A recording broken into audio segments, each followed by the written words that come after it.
started with music, Bluetooth speakers blaring hope through Nairobi's morning air. Erickson Mutisia, just 25, butcher by trade, marched in white overalls, laughing with the crowd.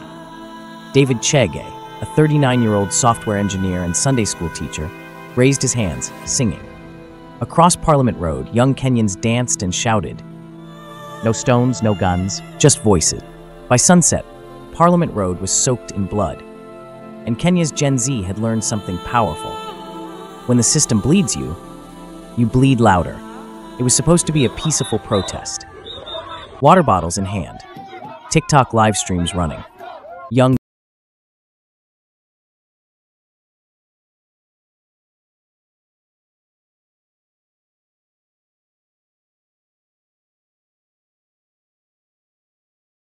not stones. They came with hope, but hope alone wasn't enough. By mid-morning, the tear gas canisters rained down. Children coughing, mothers fleeing.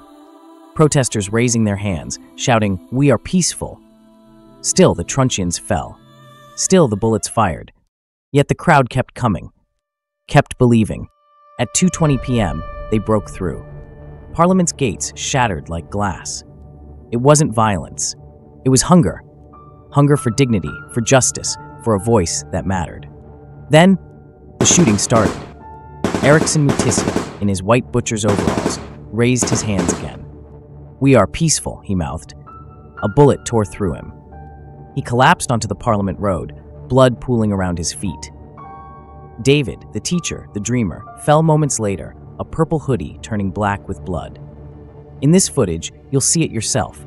Peaceful protesters holding a flag, trying to help David after he was shot down, only to be shot with more tear gas. Hands raised, no weapons. Just courage, crushed by a system that chose brutality over humanity. It is not in order, or even conceivable, that criminals pretending to be peaceful protesters can rain terror against. The government blamed criminals. They called the dead infiltrators. But footage doesn't lie. BBC Africa Eye traced 5,000 photos and videos, frame by frame, until the faces behind the guns were clear. Officer John Kaboy, kneeling, aiming, firing at peaceful youth. A soldier, uniformed in green, killing students fleeing Parliament. Wah wah, they shouted. Kill, kill. This wasn't crowd control.